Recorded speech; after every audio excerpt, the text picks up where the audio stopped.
Hello everyone, welcome to weekly updates. आज हम बात करेंगे 19 जून से 25 जून तक जितने भी न्यूज़ इंपॉर्टेंट है from UPSC perspective and specially prelims perspective के लिए। इस बार न्यूज़ में इस week environment, history, defence security, polity, IR, science and technology mixture देखने के लिए मिला था ऑलमोस्ट एवरी सब्जेक्ट्स का अगर हम बात करते हैं तो आज हम बात करेंगे, जब हम एनवायरनमेंट सेक्शन की बात करते हैं तो हम बात करेंगे एलईडी नेट जीरो सर्टिफिकेशंस जो आए हैं उनकी। अब बात यह आती है कि एलईडी होता क्या है। बेसिकली ये रेटिंग सिस्टम है leadership in energy and environmental design का, और ग्रीन बिल्डिंग रेटिंग सिस्टम में बहुत ज्यादा यूज किया जाता है। तो उसके रेटिंग्स आए हैं, सर्टिफिकेशंस आए हैं, उसकी बात करेंगे। हिमालय के ग्लेशियर्स की बात की गई है कि कैसे अगर हम ग्लोबल वार्मिंग को नहीं कंट्रोल करते हैं तो हिमालय के ग्लेशियर्स जो हैं हो सकता है कि 80% हम उन ग्लेशियर्स के वॉल्यूम को लूज कर देंगे। Now similar news last week भी न्यूज में थी कि आर्कटिक की आइस कैसे पिघल रही है। So this is a kind of a similar impact जो कि ग्लोबल वार्मिंग का इंडिया के हिमालयस पे क्या होगा उसकी बात करेंगे, और हिमालयस क्यों इंपॉर्टेंट है वो भी बात करेंगे। फिर UN adopts world's first treaty to protect the high seas. High seas basically होते क्या हैं, अभी तक क्या है, जिस हाई सीज इज बेसिकली जहां पे किसी कंट्री का रेगुलेशन नहीं लगता है, किसी कंट्री का वो पार्ट नहीं है, तो उनको प्रोटेक्ट करने के लिए कैसे यूएन ने फर्स्ट ट्रीटी प्रोटेक्ट करने के लिए अडॉप्ट किया है उसके बारे में बात करेंगे। क्या वो ट्रीटी है, कैसे रेगुलेशंस होंगे उनके बारे में। फिर आपकी गुंटूर एरिया जो आंध्रा में आता है वहां पे एक रॉक पेंटिंग मिली है जो कि मेसोलिथिक एरा की है, वी विल डिस्कस दैट। और 3 थिएटर कमांड्स नए स्टैब्लिश करे जाएंगे under the ambit of one agency, उसकी बात करेंगे। न्यू एआरटी रेगुलेशंस आए हैं। अब आपका एआरटी क्या होता है, before understanding the regulations, ART is assisted reproductive technology. So उसके रिगार्डिंग क्या नए रेगुलेशंस है, और पुराना बिल क्या था, क्या कहता था, क्या प्रॉब्लम्स थे उसके साथ जो हमें नए रेगुलेशंस की जरूरत हुई, we will discuss that. Then India और वियतनाम के रिलेशंस के बारे में थोड़ा बात करेंगे। रिसेंटली इंडिया ने आईएनएस कृपान जो है गिफ्ट किया है वियतनाम को, तो क्यों गिफ्ट किया है उसका रीजंस जानना ज्यादा जरूरी है आपको मेंस के लिए, लेकिन आईएनएस कृपान के फीचर्स जानना आपको बहुत जरूरी है प्रीलिम्स के लिए। तो दोनों की बात करेंगे कि कैसे एक खबर दोनों के लिए इंपॉर्टेंट हो सकती है। I will try to explain you the differentiation, how to read one news from both the perspective of mains and prelims, और क्या डेप्थ कवर करनी चाहिए। देन ज्योग्राफी सेक्शन में 2 न्यूज बहुत ज्यादा इंपॉर्टेंट थी, हीट वेव्स एंड स्टेट। इसके ऊपर तो एडिटोरियल भी था, एडिटोरियल की वीडियो भी बनाई है। आप हीट वेव्स को अगर बेटर समझना चाहते हो तो वो वीडियो भी रेफर कर सकते हो, though I have covered from the prelims perspective in this video also. Then कैसे ग्राउंड वाटर एक्सट्रैक्शन जो हो रहा है वो अर्थ की टिल्ट को इम्पैक्ट करता है।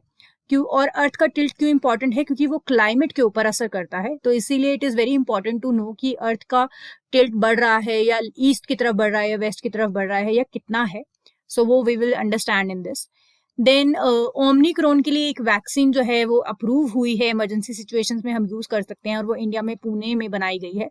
सो दैट इज जेमकोवैक ओम नाम है इसका। तो we will study that, it is important from the health perspective. Then science and technology बहुत ज्यादा न्यूज में था। वाई क्रोमोजोम पे न्यूज थी कि कैसे बात हो रही है कि बहुत सारी स्पीशीज ऐसे हैं जिसमें शायद वाई क्रोमोजोम जो है वो कम होता जाएगा।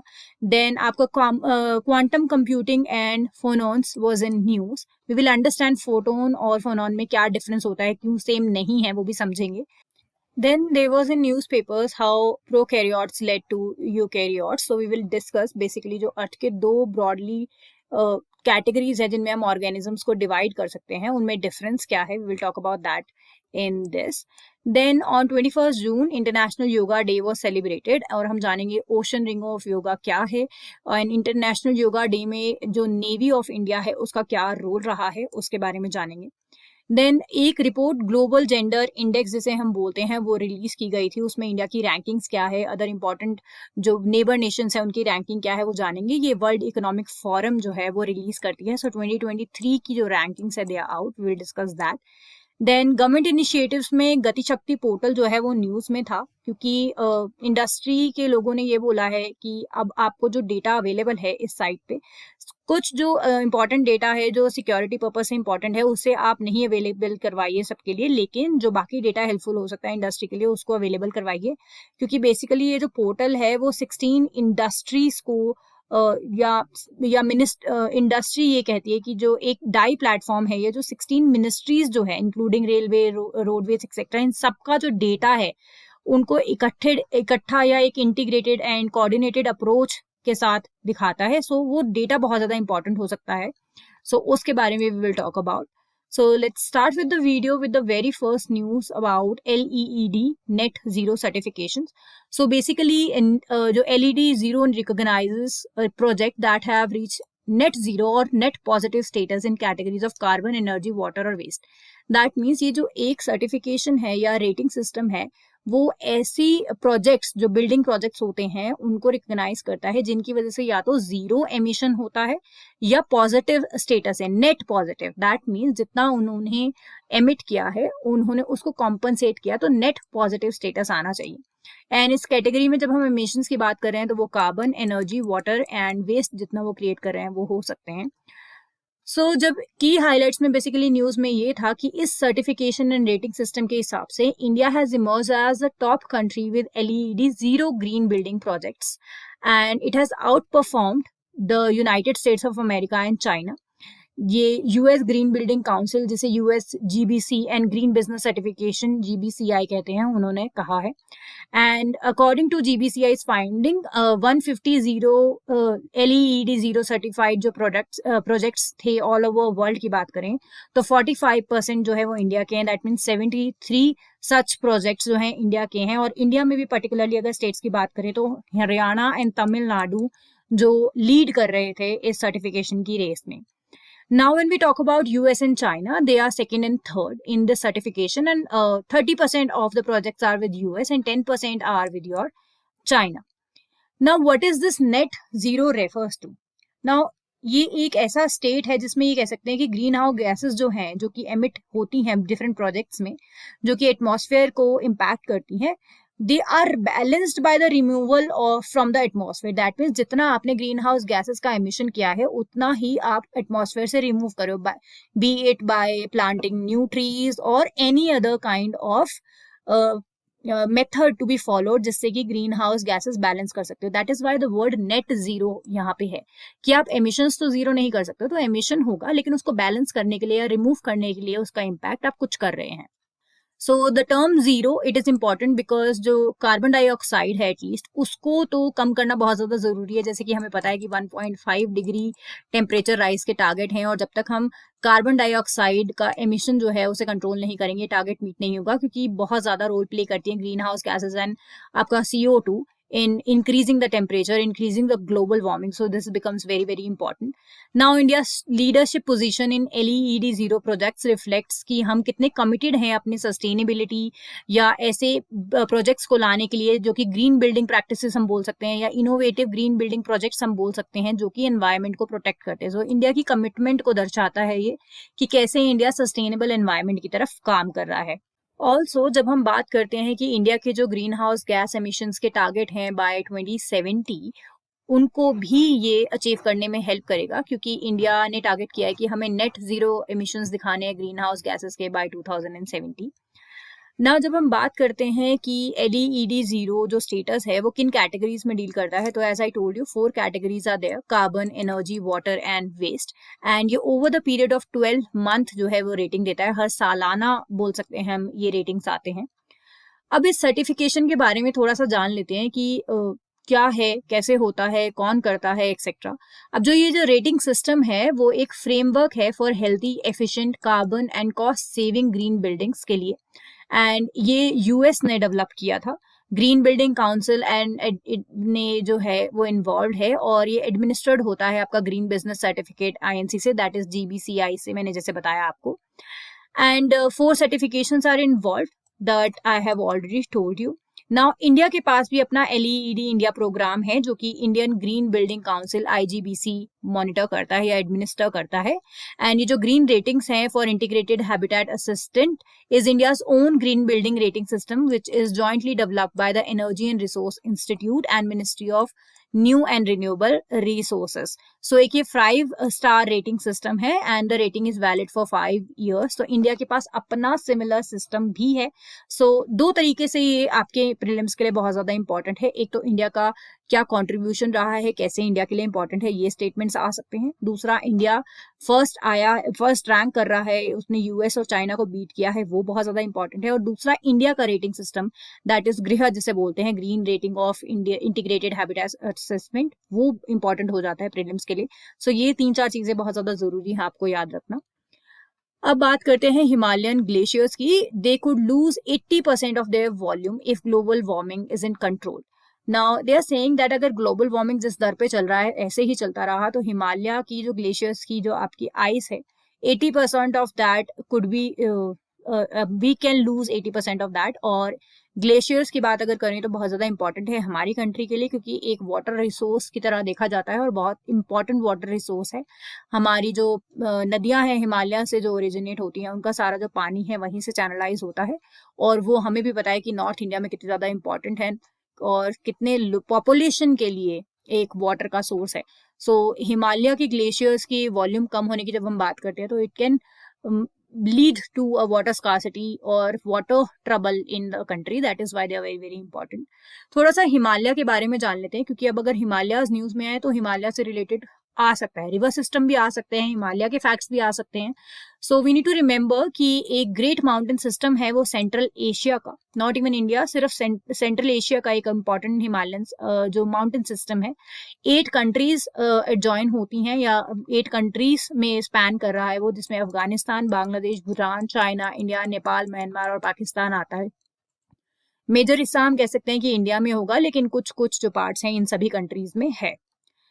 नाउ देखिए, आप यहाँ देख सकते हैं कि हिमालय आपका यहाँ रन कर रहा है and the countries it attach to. आपके कन्वीनियंस के लिए मैंने मैप दिया है। अगर थोड़ा सा समझना चाहें कि नॉर्थ ईस्ट की बात करते हैं तो नॉर्थ ईस्ट से साउथ वेस्ट की तरफ जो है डायरेक्शन है, देखिए माउंटेन्स जो हिमालय की माउंटेन्स है, and it divides the value of Amu Darya to the north from the Indus river valley to the south. That means जो अमू दरिया की वैली है वो उसके नॉर्थ में है और साउथ में इंदस रिवर वैली सिस्टम आता है। Then to the east, the Hindu Kush supports the Pamir ranges near the point where the borders of China and Pakistan control Kashmir and Afghanistan meet. आप देख सकते हैं Hindu Kush reason यहाँ marked है। Then eastern and की जब हम बात करते हैं हिमालय की, ईस्ट और हिंदू कुश माउंटेन्स पर्टिकुलरली जब बात करते हैं तो वो नॉर्थ में पड़ते हैं और मर्ज करते हैं आपकी काराकोरम रेंजेस के साथ। हिमालय से रिलेटेड अगर हम बोले मैप का क्वेश्चन कैसे आ सकता है, क्योंकि जब हिमालय न्यूज में है तो ऑब्वियसली एक क्वेश्चन, एक प्रोबेबल क्वेश्चन होता है कि मैप का आ सकता है। एक तो आपको नॉर्थ से साउथ अलाइनमेंट ऑफ पासेस पता होना चाहिए, माउंटेन रेंजेस पता होनी चाहिए हिमालयस की, वेस्ट टू ईस्ट पता होना चाहिए, ईस्ट टू वेस्ट पता होना चाहिए, किस कंट्रीज के साथ लगता है वो पता होना चाहिए, इंपॉर्टेंट रिवर सिस्टम्स जो वहां से ओरिजिनेट होते हैं वो पता होने चाहिए, इंपॉर्टेंट माउंटेन पीक्स जो है वो पता होनी चाहिए। सो ये बेसिक जानकारी है जो आपको एनसीईआरटीज में भी मिल जाती है, बट पता होना चाहिए। नाउ जब हम बात करते हैं कि वो साउथ वेस्ट की जब बात करते हैं तो पाकिस्तान से अफगानिस्तान की तरफ जाता है एंड फाइनली जो है वेस्टर्न अफगानिस्तान में जाके माइनर रेंजेस आपको वहां मिल जाती हैं। सबसे हाईएस्ट पीक की बात करें तो वो है माउंट ट्रिचमीर एंड ये राइज करती है पाकिस्तान अफगानिस्तान बॉर्डर के पास। ये सबसे हाईएस्ट पीक है आपकी हिमालयस की मानी जाती है। जब हम सदर्न एंड की तरफ बढ़ते हैं तो वो घर रेंजेस नियर काबुल रिवर के पास जो है वहां मिलता है, कनेक्ट करता है उसके साथ। And Hindu Kush Himalayas are the world's most important water tower बोलते हैं उनको, क्योंकि वो 10 source of 10 of the Asia's largest river माना जाता है। दैट मीन्स वहां जो आइस या ग्लेशियर्स मिलते हैं वो जो एशिया की 10 सबसे बड़ी रिवर्स हैं उनका पानी का स्रोत है। And it is the earth's third pole उसे बोला जाता है, and it is the storehouse of third largest body of snow on our planet after Antarctic and your Arctic. That means इस एरिया में जो स्नो पाया जाता है वो सबसे ज्यादा स्नो पाया जाता है आपका आर्कटिक अंटार्कटिक में, और तीसरे नंबर पे आता है ये region. So that is why it is very important. Now Hindu Kush mountains व सेंटर ऑफ बुद्धिज्म, ये एक बोल सकते हैं कि रिलीजन के रिस्पेक्ट में क्या इंपॉर्टेंस रही है, जिसमें आपका बमयान बुद्धा की अगर बात करें तो उससे एसोसिएटेड है ये mountain ranges. So you need to remember that also, and it has also been a gateway for invasions into Indian subcontinent। जब हम बात करते हैं कि कैसे वेस्टर्न साइड की तरफ से हमारे सब कॉन्टिनेंट में इन्वेजन्स हुई है तो वहां भी माउंटेन पास ने बहुत इंपॉर्टेंट रोल प्ले किया है। तो हिस्टोरिकल पर्सपेक्टिव से भी देखा जाए तो इम्पोर्टेंट है। Now let's move further and understand कि यूएन ने जो अडॉप्ट किया है वर्ल्ड का first treaty to protect the high seas, वो समझते हैं।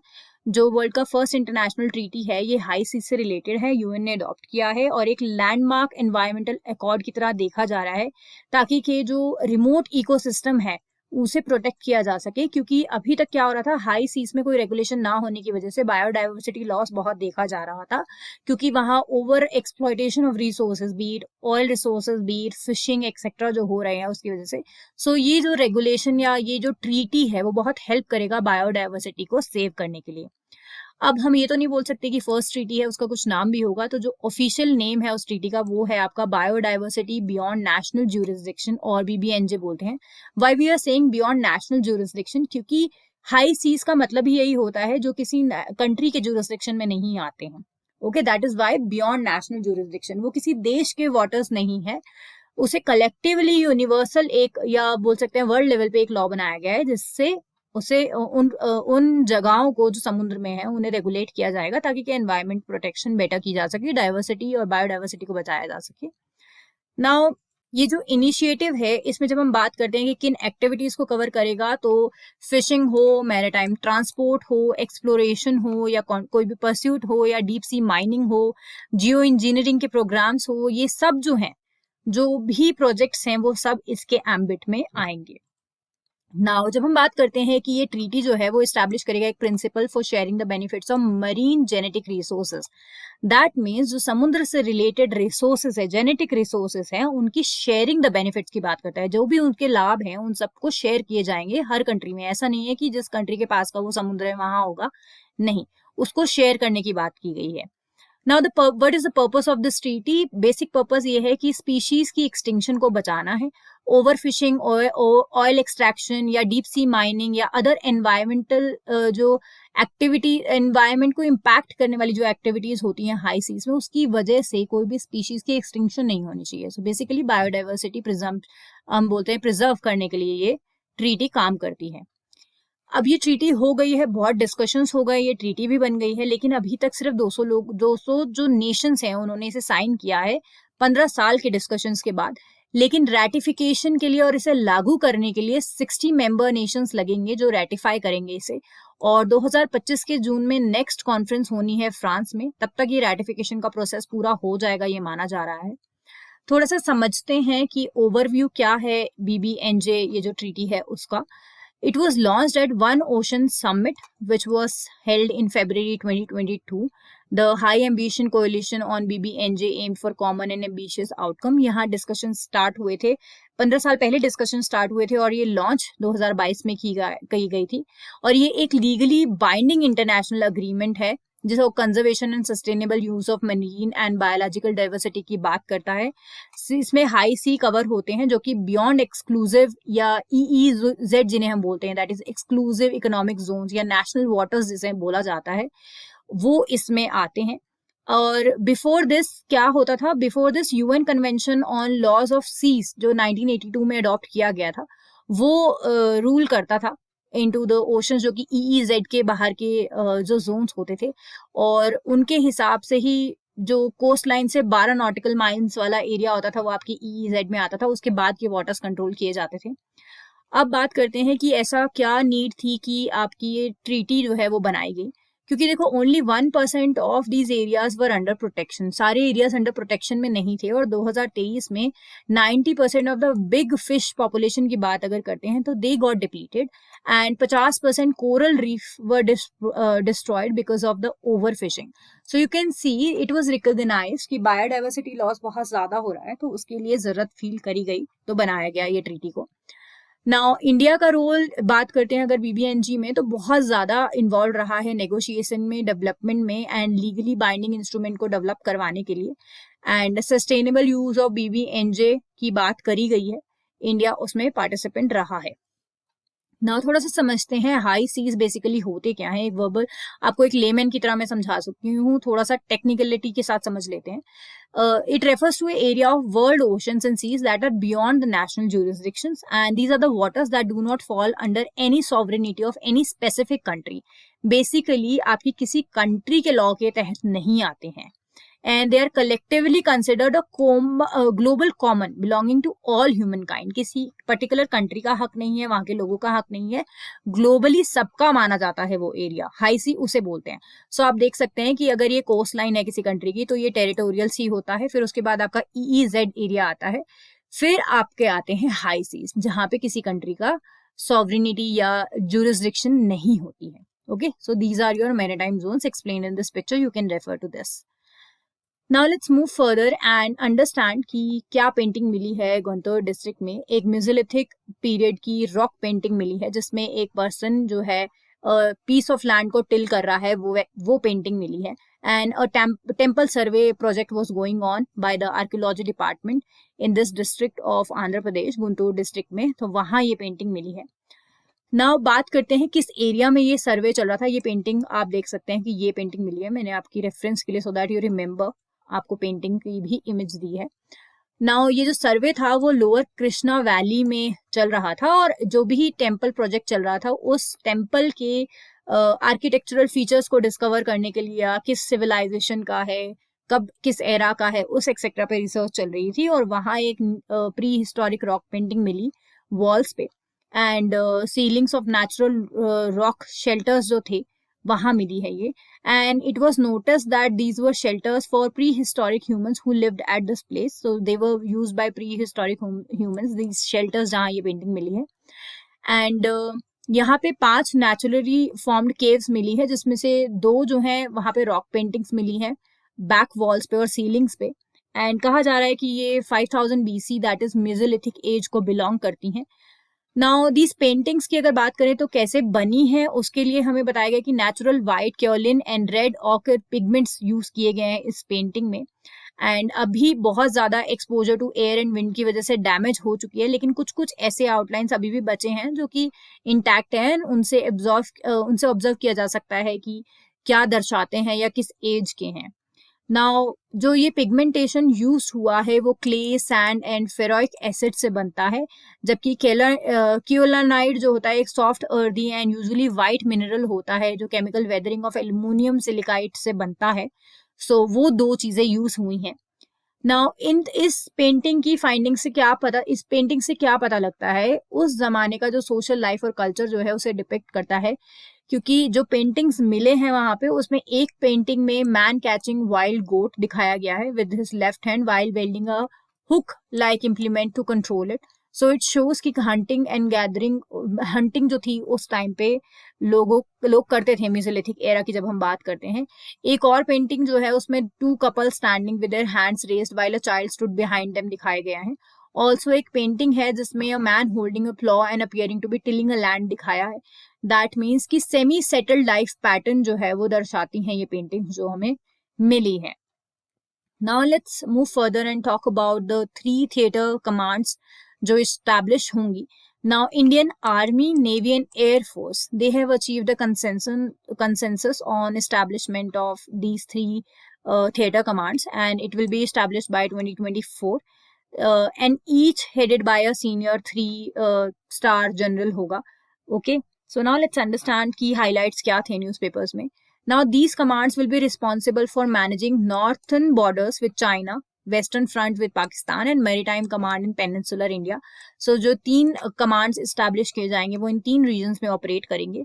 एंड इन 3 कमांड का मतलब क्या होगा, it means putting specific numbers of personnel from 3 services, that is army, navy and air force, under a common commander in a specified geographical territory.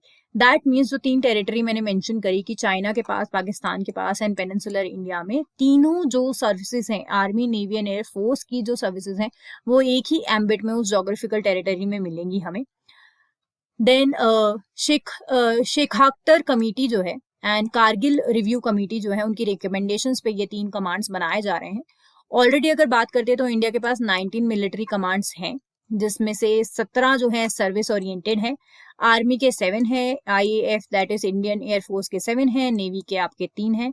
2 commands India के पास ऑलरेडी यूनिफाइड हैं, that is Andaman and Nicobar command which is geographical kind of a command. Then एक strategic force command है which is functional and handles the country's nuclear arsenal. Okay, now जो significance क्या होता है theatre command को बनाने का, एक इंटीग्रेटेड वॉर फाइटिंग मशीनरी जो है और कॉस्ट इफेक्टिव मैनर में कैसे हम ऑपरेट कर सकते हैं उसको दर्शाता है.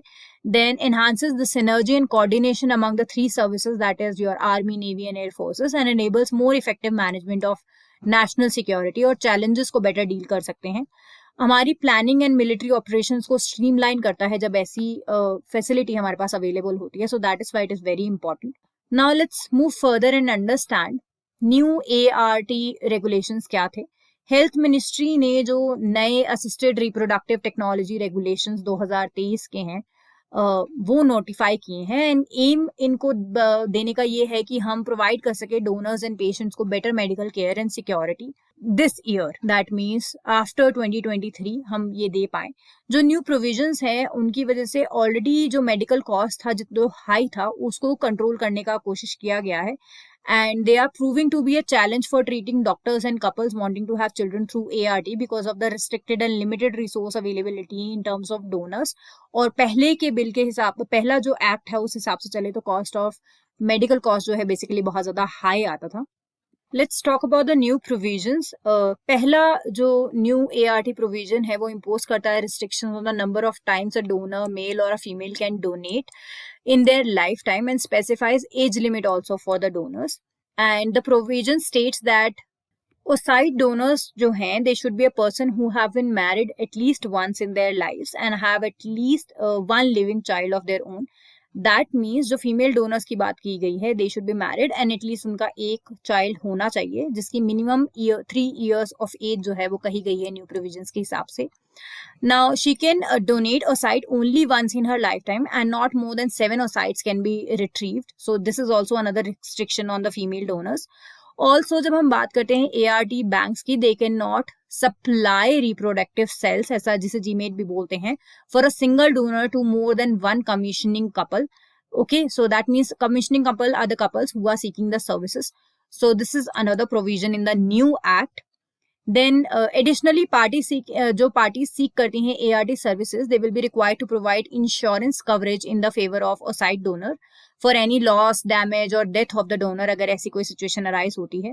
And a clinic is prohibited from offering to provide a child of predetermined sex. That means predetermined sex इस category में भी allowed नहीं है. You cannot go for that you want a girl child or a boy child. ऐसा नहीं है. आपको sex determination is still not allowed.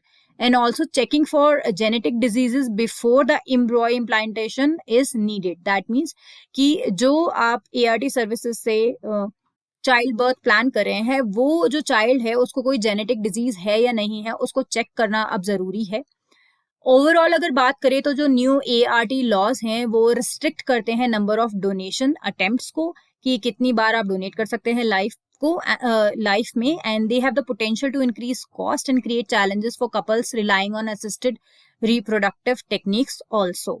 Now ART basically होता क्या है अगर हम नटशेल में बात करें तो ऑल फर्टिलिटी थेरेपीज जो भी डील करती हैं विद एग्स और embryos they are considered to be ART. और इन जनरल ART ट्रीटमेंट का मतलब होता है surgically removing your egg from a woman's ovaries and fertilising them in a lab with a sperm and either putting them back into the body or giving them to another woman. That means इसमें आप बोल सकते हैं surrogacy भी involved हो सकती है. So this is the definition of your ART. Now they exclude procedures where only sperms are treated, okay, or where a woman takes medication solely to increase egg production without intending to have eggs extracted. So ये condition अलग होती है. This is not included in ART. जहाँ बात करें हम fertilization की and then putting it back into the female body or giving it to another woman, वहां पे हम बात कर रहे हैं ART की. जहां सिर्फ sperm are treated और women are taking medication to increase their egg production, वो ART में काउंट नहीं होता है. आपके कंपैरिजन के लिए कि पहले 2021 के एक्ट में क्या प्रोविजंस थे ART के क्लिनिक्स एंड बैंक्स पे, क्या रेगुलेशंस थे, क्या कंडीशंस थे डोनेशंस के, then consent and insurance coverage से रिलेटेड क्या रेगुलेशंस थे, ART का प्रोसेस पे क्या रेगुलेशंस थे और ऑफेंसेस क्या कंसिडर होते थे, उसके लिए मैंने सारे डिटेल्स दिए हैं so that you know the older provisions also. बात कर लेते हैं बेसिकली शॉर्टकमिंग्स क्या थी 2021 के एक्ट में जिसकी वजह से जरूरत पड़ी. पहले जो था exclusion of unmarried and heterosexual जो कपल्स हैं वो इंक्लूडेड नहीं थे. And they excluded the unmarried man, divorced man, widowed man, unmarried yet cohabiting heterosexual couples, trans person, homosexual couples, ये सब एक्सक्लूडेड थे okay from availing the ART services. And exclusion की वजह से this exclusion is relevant as the surrogacy act जो है वो exclude करता है जो अबव जितने भी मेंशन कैटेगरी हमने किए हैं वो सब. Okay, now the second problem was reduces the reproductive choices. जो एक्ट है it is also limited to those commissioning couples who are infertile, those who have been unable to conceive after 1 year of unproductive quitters. Now, thus, this is limited in its application and significantly reduces the reproductive choices of जो लोग excluded हैं, included नहीं है act में. So, 2 shortcomings हैं 2021 के act की जिसकी वजह से नए एक्ट की जरूरत फील की गई है. अब बात करते हैं थोड़ा सा IR की. इंडिया ने जो गिफ्ट किया है वियतनाम को INS कृपान की. जो INS, अब ये न्यूज ऐसे इंपॉर्टेंट है 2 तरीके से. प्रीलिम्स में अगर बात करें तो INS कृपान जो है वो क्वेश्चन में आ सकता है, तो उसके बारे में आपको सब पता होना चाहिए. मेंस के हिसाब से देखें तो आपको हिस्ट्री ऑफ इंडिया और वियतनाम के सारे जितने भी टाइज हैं आज तक उन सब के बारे में पता होना चाहिए. सो दोनों तरह से ये न्यूज इंपॉर्टेंट है, be it your mains and be it your prelims examination. So do study this in thoroughly. India Vietnam के रिलेशंस अच्छे से कवर कीजिएगा. ना जब हम बात करते हैं INS कृपान की, it is indigenously build, that is India में ही बिल्ड किया हुआ इन सर्विस मिसाइल है, करवेट मिसाइल है INS कृपान जो कि वियतनाम को हमने दिया है.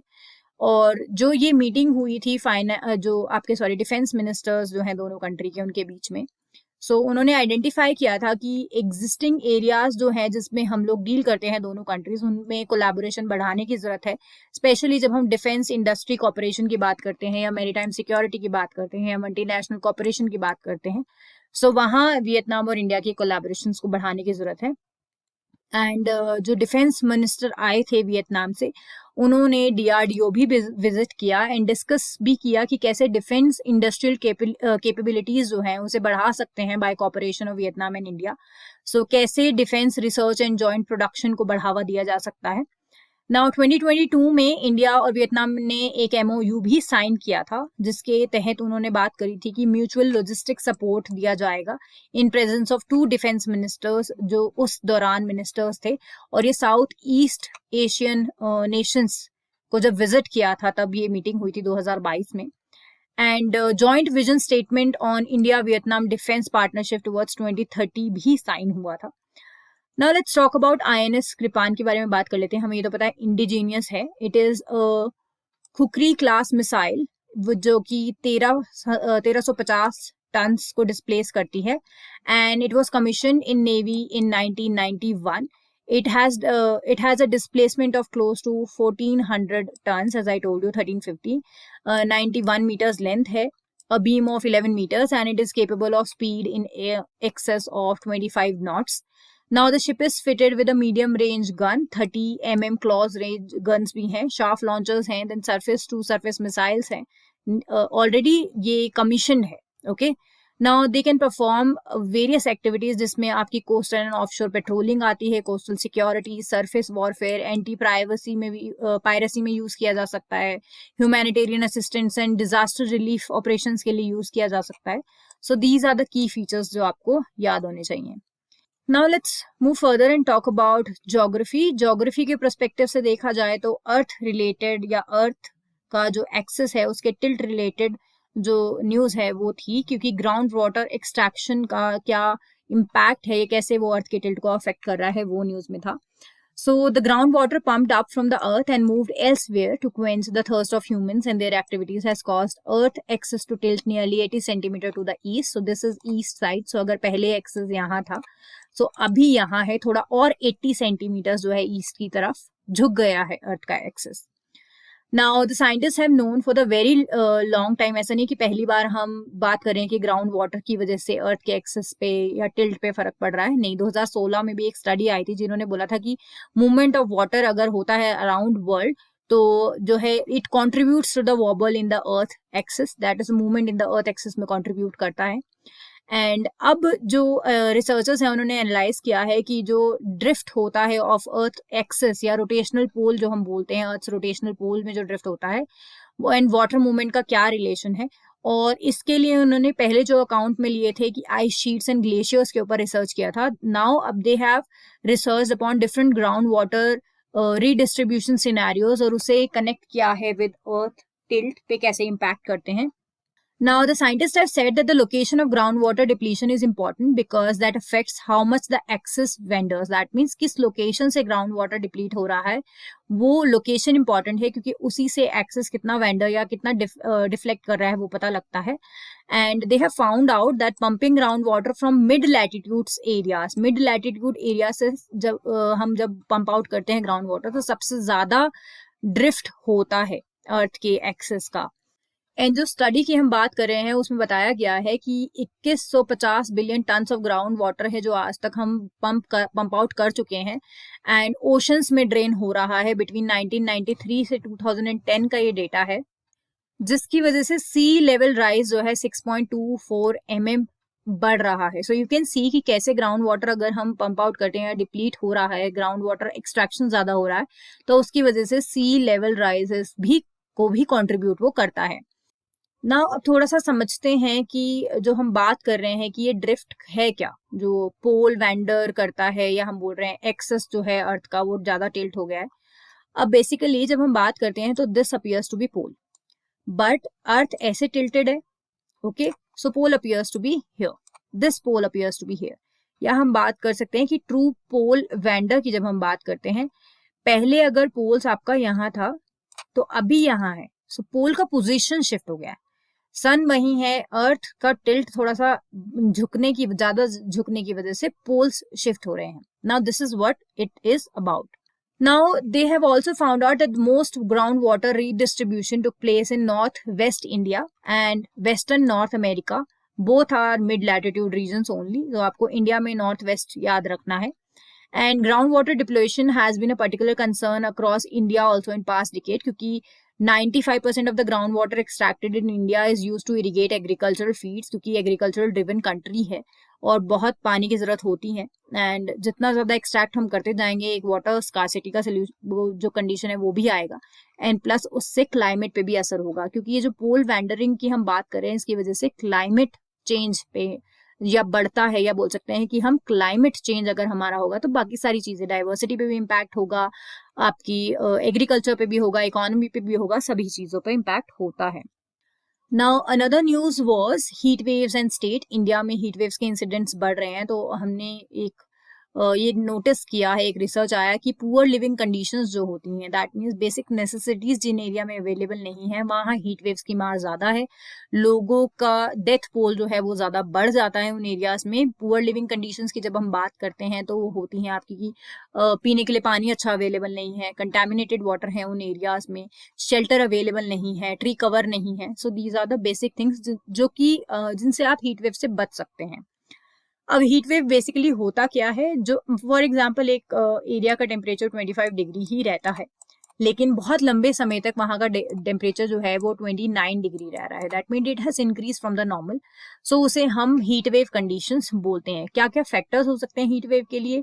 बहुत हॉट एंड ड्राई एयर उस रीजन पे प्रिवेल कर रही है, वो हो सकता है. एब्सेंस ऑफ मॉइस्चर है अपर एटमॉस्फेयर में, स्काई जो है प्रैक्टिकली क्लाउडलेस है या वहाँ क्लाउड्स नहीं है, क्योंकि बारिश होगी तो आपका टेम्परेचर ऑब्वियसली डाउन आता है.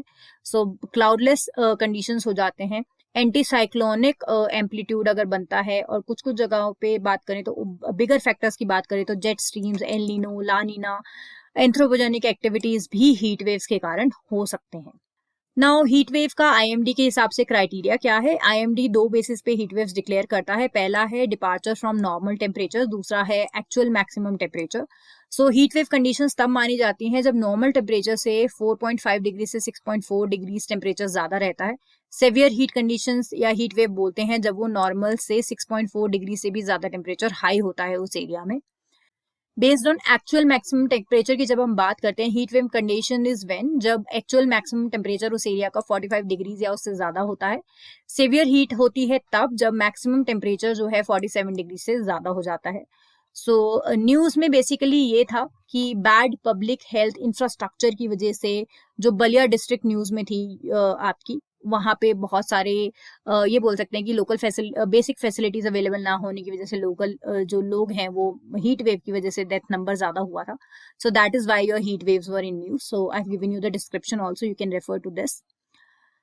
Now let's talk about the new indigenous mRNA vaccine for Omicron variant, which has been approved by your Drug Controller General of India, but for emergency use only. Okay, that means कि ऐसे in general हम use नहीं कर सकते हैं ये vaccine अगर Covid cases आते हैं या ओमनिक्रॉन वेरिएंट के केसेस आते हैं, लेकिन इमरजेंसी सिचुएशन में यूज किया जा सकता है. Now it is developed by a Pune-based Genova Biopharmaceutical Limited and India का first mRNA vaccine है एड्रेस किया जो डेवलप किया गया है for addressing the Omicron variants problem. And this mRNA based vaccine ये spike protein of Omicron variant को use करता है और स्टेबल रहता है 2 to 8 degrees रेंज में. That means ordinary रेफ्रिजरेटर में इसे आप स्टोर कर सकते हैं. If you want to know what is mRNA based vaccine और कैसे एंटीबॉडीज प्रोड्यूस करवाता है वो बॉडी में और फिर कैसे वो प्रोटेक्ट करते हैं बॉडी को against any infection, I have given you the description here, you can go through this. Now let's move further and talk about the Y chromosome, the master of maleness, जो कि article था newspapers में. और ये कहा गया है कि many animal species have a genuine fear of losing the Y chromosome in the distant future and this has happened in some species already. And ये जो loss of this chromosome है वो natural loss है, ऐसा नहीं है कि कुछ particular disease है या कुछ नया species की invasion की वजह से ऐसा हो रहा है. No, this has happened naturally. And such animals provide us with the models to understand the process of sex chromosome turnover and a means to repurpose another chromosome into sex chromosome. And it has been discovered that the Y chromosome possessive genes linked to aging and lifespan regulations. इसकी बात की गई है कि कैसे जो Y chromosome है वो जो जीन्स हैं जो कि लिंक्ड होते हैं एजिंग से या लाइफ स्पैन रेगुलेशन से उससे एसोसिएटेड है, उसकी न्यूज में बात की गई है. जब हम वाई क्रोमोसोम की बात करते हैं तो वाई क्रोमोसोम का कंप्लीट जेनेटिक सीक्वेंस 2003 में ही रिलीज कर दिया गया था and it was provided that 23 million base of 60 million और सो bases that come up together to make up the Y chromosome. It was told in 2003 and in total chromosome encoded for only 55 genes and accounted for around 2% of the genetic material inside a cell. And इसको जो Y chromosome है उसे juvenile delinquent भी कहा जाता है. Y chromosome basically important क्यों है? Because it is passed on from a father to a son and ये रिस्पॉन्सिबल होता है नेक्स्ट जनरेशन की सेक्स डिटर्मिनेशन में. बिकॉज फीमेल्स में एक्स क्रोमोसोम पाया जाता है, मेल्स में एक्स एंड वाई दोनों होते हैं. And when we know when X and X combine it is a female child and when X and Y combine it is a male child. So basically it is very important कि आगे जो generations होंगी उसमें आपके females कितने हैं या males कितने हैं, या अगर Y होगा ही, Y chromosome होगा ही नहीं तो how the reproduction process is going to take up in the next generations in that particular species, उसके लिए बहुत ज्यादा important हो जाता है. So इसे एक vital gene की तरह देखा जा सकता है. नाउ 2003 के मार्च में जो एक रिपोर्ट आई थी उस रिपोर्ट में ये कहा गया था कि 0.5% ऑफ जो all mail in the world है, नॉट इंडिया की बात नहीं कर रहे हैं हम, ऑल ओवर द वर्ल्ड की बात कर रहे हैं. सो उनमें जो वाई क्रोमोसोम पाया जाता है वो मुगल एम्परर गिनीज खान और वन ऑफ हिज डिसेंडेंट का पाया जाता है. सो यू कैन सी कि ऑल ऑफ द वर्ल्ड बोल सकते हैं कि 0.5% मेन जो है उनमें जो गिनीज खान या मंगोल एम्परर है या उनके डिसेंडेंट्स है उन्हीं का वाई क्रोमोसोम है. Now, while Y chromosome has been the center of many scientific and social controversies involving the sex determination or gender discrimination, it would be better off not underestimating its influence on other aspects of health as well. ऐसा नहीं है कि Y chromosome सिर्फ sex determination and gender discrimination का aspect की तरह ही important है या देखा जाता है. हेल्थ इम्पैक्ट्स भी बहुत ज्यादा हैं या इन्फ्लुएंस करता है. For example there was another news in newspapers कि जैसे जैसे वाई क्रोमोसोम जो है वो लूज करते हैं men, their capacity to fight cancer is becomes less, so impact ज्यादा होता है. Now researchers have found out कि वाई क्रोमोसोम जो होता है वो उसमें पोजेस करता है ऐसे जीन्स जो कि इंपॉर्टेंट होते हैं फॉर बायोलॉजिकल फंक्शंस, जिसमें बात कर सकते हैं हम एजिंग की, लाइफ स्पैन रेगुलेशंस की, इन सब में बहुत ज्यादा इंपॉर्टेंट है. That is why we were saying कि हेल्थ एस्पेक्ट से भी इंपॉर्टेंट होता है. जब हम बात करते हैं एनिमल किंगडम की जिसमें मैमल्स भी इंक्लूड करते हैं, scientist have notice substantial differences in life span between the sexes. That means the female tend to live longer than your males, and this phenomena has been attributed largely to the absence of the second Y chromosome in the males, exposing the deleterious mutations in the X chromosome. Now, it is also well known that men lose the Y chromosome with age, and that this is associated with a higher frequency of cancer, Alzheimer's, and shorter lifespan in men बोल सकते हैं. So as long as they are losing the Y chromosome, उनकी health पे बहुत ज़्यादा impact है. Now recently fruit flies में France में रिसर्च किया गया था. France national centre for scientific research ने पब्लिश किया था journal nature ecology and evolution June में, जिन्होंने बताया था कि they attributed the longevity to the phenotypic sex of animal rather than the presence of Y chromosome, and this phenotypic sex refers to an individual sex as deduced from their genitalia. Okay, so this was another research related to this. Now I have already explained you why Y chromosomes are important, because बहुत सारी life में जो life spanning conditions है या heart failures को reduce करना या cancer को कैसे फाइट करेंगे, उन सब चीज़ों के लिए मेल्स में बहुत ज़्यादा इंपॉर्टेंट हो जाता है. हेल्थ इम्पैक्ट्स बहुत ज़्यादा हैं. सो अगर हम बात करते हैं रीसेंट एग्जाम्पल्स जहां हमने naturally loss of Y chromosome observe किया है, so this has been observed in rodents, and modern humans में भी रिप्लेसमेंट ऑफ वाई क्रोमोसोम की बिगिनिंग को अब नोटिस किया जा चुका है. So these are the two examples you should remember. Now another news which is important from science prospective इज कि कैसे आईबीएम ने एक पेपर पब्लिश किया है और उसमें क्लेम किया है कि कैसे क्वांटम कंप्यूटर्स की जो बहुत कॉम्प्लेक्स प्रॉब्लम्स हैं जो कन्वेंशनल कंप्यूटर सॉल्व नहीं कर सकते हैं, उसमें आप फोनॉन्स को यूज कर सकते हैं और कैसे मैनिपुलेट करके उनको यूज कर सकते हैं क्वांटम कंप्यूटिंग के लिए. एंड उसके लिए उन्होंने एक अकूस्टिक बीम स्प्लिटर भी बनाया है, उसके बारे में बात करेंगे. बेसिकली क्वांटम कंप्यूटिंग होता क्या है, एक टेक्नोलॉजी है जो कि लॉज ऑफ क्वांटम मैकेनिक्स को यूज करता है टू सॉल्व प्रॉब्लम्स जो कि क्लासिकल कंप्यूटर्स या ट्रेडिशनल कंप्यूटर्स के लिए बहुत ज्यादा डिफिकल्ट लगती है. एंड क्वांटम मैकेनिक्स जो है वो एक फील्ड सब फील्ड बोल सकते हैं फिजिक्स की है. Then another word was in news that is qubits. Qubits क्या होते हैं, जो क्वांटम कंप्यूटर्स होते हैं उसका बेसिक यूनिट ऑफ इंफॉर्मेशन बोल सकते हैं, जिसमें इंफॉर्मेशन जैसे स्टोर होगी कैसे, वो पार्टिकल भी हो सकता है, इलेक्ट्रॉन भी हो सकता है, कलेक्शन ऑफ पार्टिकल भी हो सकता है, एक सिस्टम भी हो सकता है. Okay, so this is the basic unit of information जिसे हम क्यूबिट्स बोलते हैं. नाउ फोनॉन्स एंड फोटोन्स दोनों सिमिलर साउंड करते हैं बट दोनों में बहुत अंतर है. फोटोन्स जो होते हैं they are packets of light energy, phonons are the packet of vibrational energy. एक लाइट एनर्जी है, एक वाइब्रेशनल एनर्जी है, सो दोनों में बहुत ज्यादा डिफरेंस है. नाउ रिसर्चर्स ने ये कहा है कि जो इलेक्ट्रॉन्स होते हैं उन्हें हम इलेक्ट्रिक करंट, मैग्नेटिक फील्ड से मैनिपुलेट कर सकते हैं, फोटोन्स को हम मिरर, लेंसेज एक्सेट्रा से कर सकते हैं, लेकिन हमें जब हम फोनॉन्स को मैनिपुलेट करने की बात आती है तो नए टूल की जरूरत है. इसीलिए एकॉस्टिक बीम स्प्लिटर को डेवलप किया गया है. स्प्लिटर्स नए नहीं है, बीम स्प्लिटर्स पहले ऑप्टिक्स में बहुत पहले से यूज किए जाते हैं. और बेसिकली क्या करते हैं बीम स्प्लिटर्स, जब किसी लाइट के पाथ में प्लेस किए जाते हैं, फॉर एग्जांपल लाइट ऐसे आ रही है और यहाँ हमने स्प्लिटर रखा है तो उसे दो पार्ट में डिवाइड कर देगा. 50% ऑफ द जो लाइट है वो रिफ्लेक्ट हो जाती है और 50% आपको स्ट्रेट अवे पास हो जाती है. So this is the basically work of beam splitter.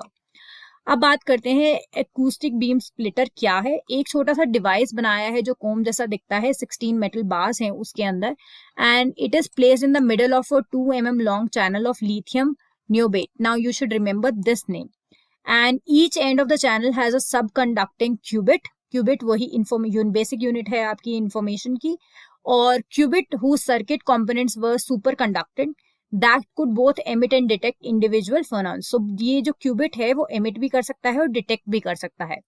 अब ये जो सारा सेटअप है ये मेंटेन किया जाता है अल्ट्रा लो टेम्परेचर्स पे, एंड ये जो फेनॉन्स हैं they are converted to sound. Their frequency will be too high for humans to hear. Okay, so high frequency sound में कन्वर्ट करे जाते हैं.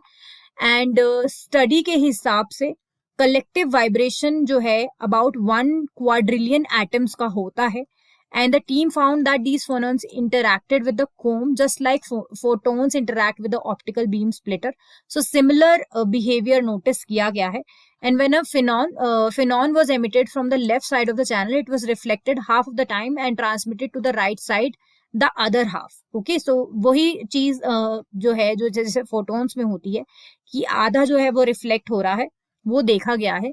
And when phonons were emitted simultaneously from the left and right side, they were both ended up on one side. That means एक बार left था या एक बार right था, एक ही साइड पे जा रहे थे. Now, another relevant news from the science and tech section was how prokaryotes led to eukaryotes. So, organism जो planets पे होते हैं broadly इन्हीं दो categories में divided हैं. और जब हम प्रोकैरियोट्स की बात करते हैं वो यूनिसेलुलर होते हैं. They do not have any, for example mitochondria उनमें नहीं होता है. They DNA is not packed into any nucleus. That means उनके पास न्यूक्लियस भी अवेलेबल नहीं होता है.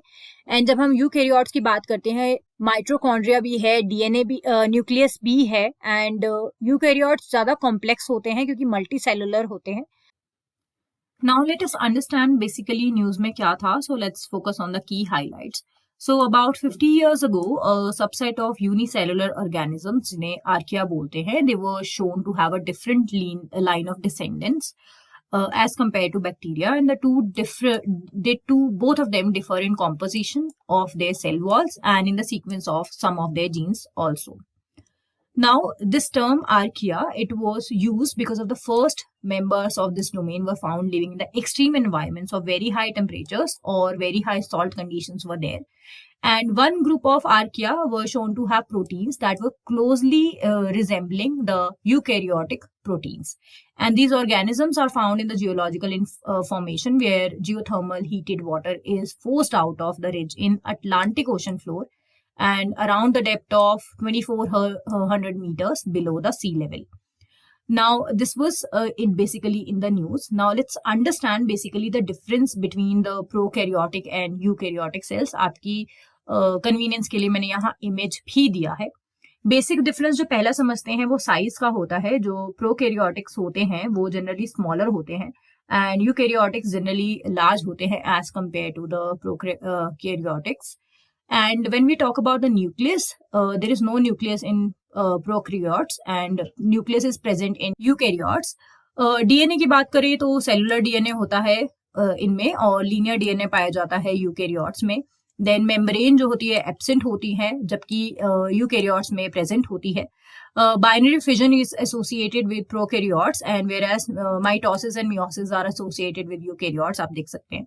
एंड सेल वॉल का डिफरेंस होता है. एग्जाम्पल्स जो होते हैं प्रोकैरियोट्स के बैक्टीरिया और आर्किया जो कि हमने बात करी जो कि न्यूज में भी था वो होते हैं. देन यूकैरियोट्स की बात करें तो प्रोटिस्ट है, फंगाई है, प्लांट्स हैं, एनिमल्स हैं, उसमें ये पाया जाता है.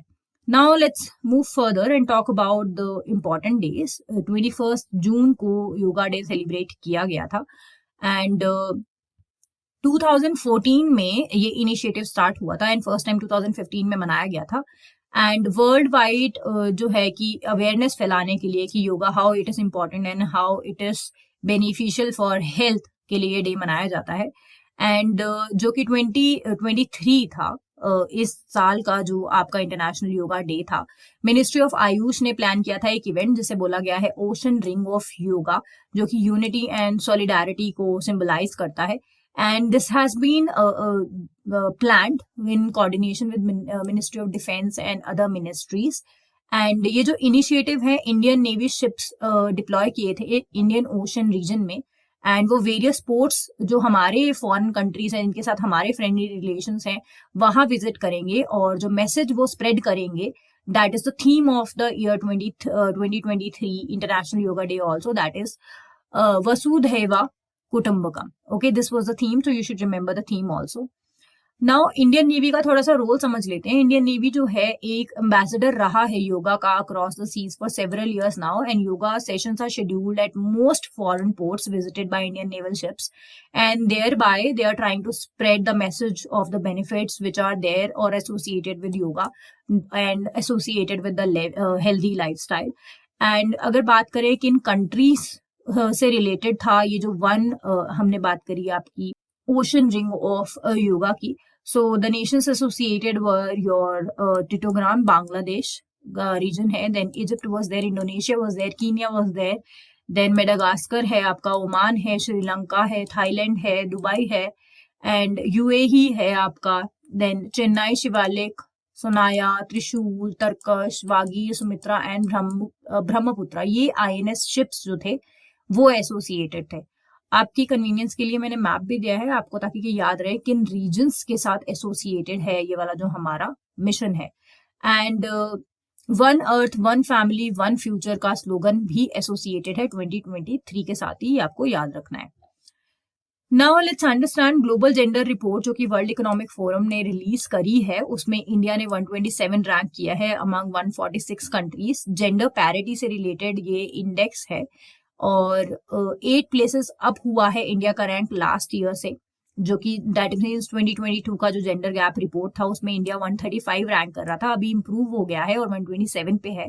एंड हमने 1.4% से इम्प्रूव किया है या पॉइंट से इम्प्रूव किया है जेंडर जो पैरिटी है उसको मेंटेन करने के लिए।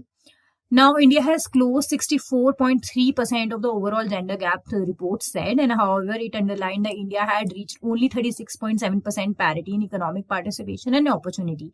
That means economic sense में देखा जाए तो 36.7% ही parity achieve हुआ है। एंड कंट्री की बात करें ओवरऑल इंडिया में अक्रॉस ऑल लेवल्स एजुकेशन में जो पैरिटी है वो ज्यादा अटेन हुई है। दैट मीन्स एनरोलमेंट्स जो है वो बढ़े हैं एजुकेशन सेक्टर में। देन बात करते हैं नंबर 1 पे कौन रहा। नंबर 1 पे आपका आइसलैंड है, नंबर 2 पे आपका नॉर्वे रहा है। Okay, and Iceland is the most gender equal country and 14th consecutive year है जो उन्होंने रैंक किया है 1 एंड 90% ऑफ इट्स जेंडर जो पॉपुलेशन जेंडर बायस नहीं है पॉपुलेशन या जेंडर पैरिटी मेंटेन करते हैं वो।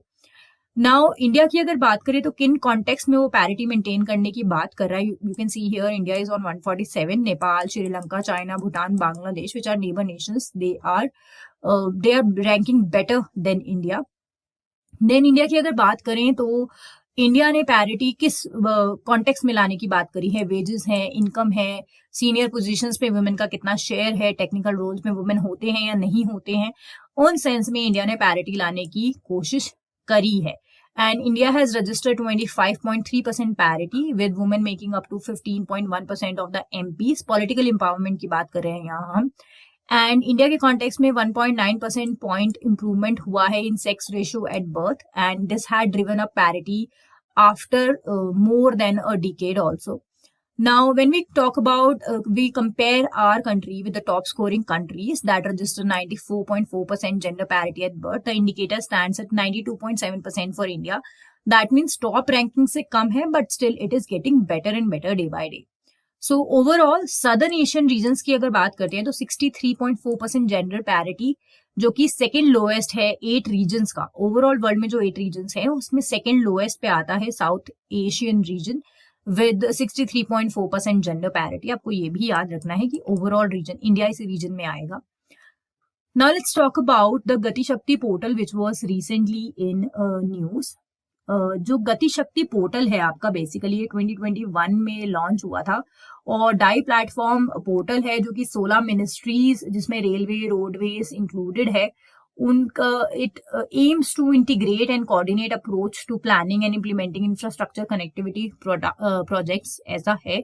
सो industry is hopeful that government में soon agree to open up access to PM Gati Shakti portal which is developed for planning multimodal infrastructure projects only, and it is aiming to facilitate greater private capital investments। अगर वो open करते हैं portal तो जिससे कि connectivity projects में better हो जाएगी एंड इकोनॉमी के लिए भी बेटर रहेगा क्योंकि वो सस्टेन कर पाएंगे मोमेंटम क्योंकि इन्वेस्टमेंट्स बढ़ेंगे।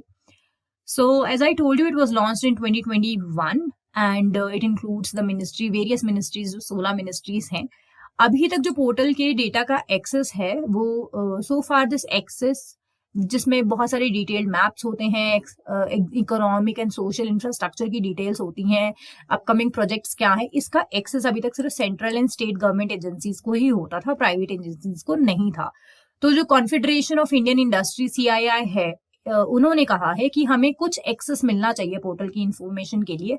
आप चाहिए तो जो डेटा सिक्योरिटी के पर्पज से इंपॉर्टेंट है उस पर भले ही एक्सेस ना मिले, लेकिन जिस डेटा की वजह से इन्वेस्टमेंट्स बेटर हो सकते हैं, ऑपरेशंस बेटर हो सकते हैं, फर्म प्लानिंग बेटर हो सकती है, उन डेटा के पास एक्सेस होना चाहिए ताकि कि जो फ्रेश कैपिटल स्पेंडिंग है अक्रॉस एलाइड सेक्टर्स वो इन्वेस्टमेंट बेटर हो पाए और इन्वेस्टमेंट बेटर हो पाए और कैपिटल स्पेंडिंग हम बहुत अच्छे से कर पाए, डिसीजन मेकिंग बेटर हो पाए।